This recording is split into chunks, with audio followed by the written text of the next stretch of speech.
Армысыздар, құрметті достар, бүгін сіздермен ипотекалық дәрігер Рүстем. Бүгінгі тақырып нұрлы жер және шаңырақ бағдарламасына енгізілген өзгерістер. Олар қандай? Балдық жүйе неғып алынып тастады? Ол қолайлы ма, қолайсыз ба деген сияқты тақырып. Менің каналыма жазылыңыздар, достар. Достарыңызбен бөлісіңіздер. Видео маңызды видео, сондықтан соңына дейін көріңіздер. Тақтаға назар аударамыз. Нұрлы жер бағдарламасына өзгеріс. Яғни нұрлы жер деген үлкен ауқымды бағдарлама бар. Оның ішінде шаңырақ, бақытты отбасы деген бағдарламалар да бар, достар. Дәл осы нұрлы жер бағдарламасына мен ота, доя толыққанды видео түсіріп тастаған болатын, оны көрсеңіздер болады. 1986 жыл 2021 дегенді әдейі жазып қойдым, оған кейінірек қазір тоқталатын боламыз. Сонымен, достар, шарттары ешқандай өзгеріске ұшыраған жоқ. Яғни 10%, 20% алғашқы жарна, 5% банктың қосатын үстеме пайызы жылдық. Үй кезегінде міндетті түрде болуыңыз керек, яғни қандай да бір категориямен мұғалім, медик, МВД сотруднигі, мемлекеттік қызметкер, жаңағы көпбалалы ана, жалғызбасты ана деген сияқты үй кезегінде міндетті түрде болу керек. Сонымен қатар сіз отбасы банкінің салымшысы болуыңыз керек. Яғни отбасы банкінде міндетті түрде депозит ашуыңыз керек. Ары қаратай, достар, отбасы табысы жан басына бөлгенде 3/7 күнкөріс деңгейінен аспауы керек. Ол дегеніміз 126 мың теңгені құрайды. Яғни шарттары, талаптары, қалай қатысамыз, қандай кезеңдерден тұрады, ешқандай өзгеріске ұшыраған жоқ. Дәл осы шарттар мен талаптары толыққанды видео менің YouTube каналымда бар.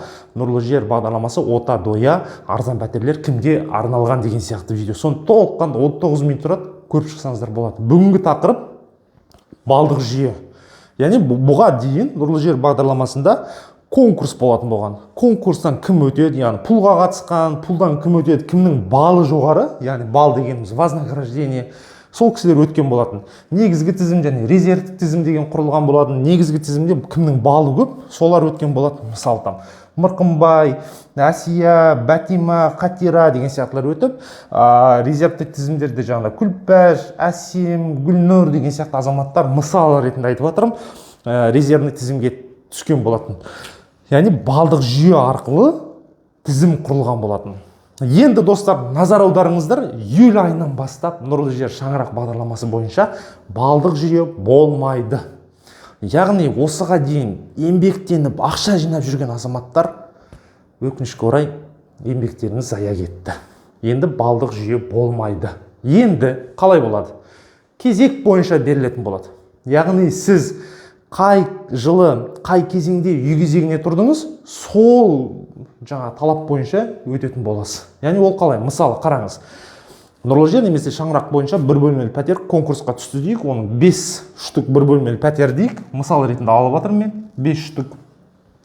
30 адам үміткер, яғни 30 адам заявка беріп қатысқысы келіп тұр. Сол 30 адам негізгі тізім және қосымша жаңа резервтік тізім болып міндетті түрде құралады. Бірақ жылдық кезекке тұрғанына байланысты.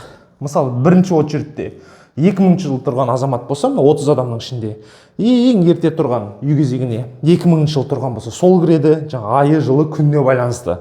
Онан кейін 2001 жыл тұрған, 2003, 2004, 2005 солай міне қатар-қатарынан жыл кезегіне байланысты, күніне, айына байланысты осылай тізімге енетін болады.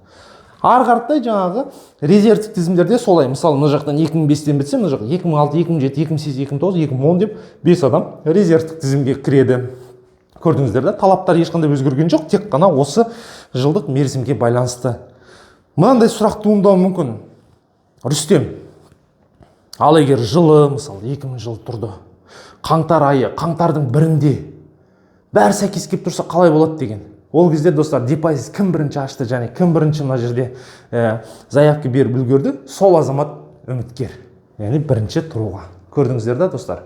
Осылай міне жылдық мерзіміне, айына, күніне қарап енді конкурстан, сол конкурс үшін солай болатын болды. Яғни, мен мұнаны бекер жазып қойған жоқ, 1986-2021 дәл бақытты отбасында да, мысалы, жылдық мерзіміне байланысты өтеді ғой. Бұл жерде де солай болады. Яғни 1986 жылдан бастап кімдер үй кезегінде тұр, сол тізімнен бойынша өтеді. Көрдіңіздер да? Соның кейін тағы бір айта кететін жағдай, бұрын конкурске қатысқанда міндетті түрде сіздің депозитіңізде 10% алғашқы жарна болу керек еді. Қазір 10% алғашқы жарнаның қажеті жоқ конкурске қатысқанда. Яғни негізгі тізімге өттіңіз, төлем қабілетін растайтын кезде ғана 10% алғашқы жарнадан бірден банк кассасына салсаңыз да болады. Ал төлем қабілетін растай өте алмай қалсаңыз, онда мына қосымша тізімде тұрған азаматтар өтеді сіздің орныңызға. Міне солай. Яғни ақша жинап жүрген азаматтардың еңбегі өкінішке орай далаға кетті деген сөз. Яғни балдық жүйе бұдан кейін болмайды, тек қана үй кезегіне байланысты. Сонымен қатар тағы да бір ақпарат, үй кезегінде тұрмаған азаматтарға бұрын конкурс болатын, арнайы конкурс, яғни үй кезегінде тұрғандардан қалғандарға арнайы қосымша конкурс болатын. Үй кезегінде тұрмаған азаматтар. Енді олар өкінішке орай қатыса алмайды. Тек қана үй кезегінде тұрған азаматтар. Достар, бүгінгі тақырып осы. Қолданыңыздар, ұнаса лайктарыңызды басыңыздар, ұнамаса дизлайк, достарыңызбен бөлісіңіздер, менің каналыма міндетті түрде жазылыңыздар. Себебі келесі видео 1-ші елден бастап жеке кәсіпкер, пенсионерлерге үй неліктен берілмейді. Ары қаратай сіздің кредит тарихыңыз нашар болса, қалай баспана алуға болады деген видеолар бар. Тосыңыздар, бүгінгі тақырып осы. Сау саламат болыңыз.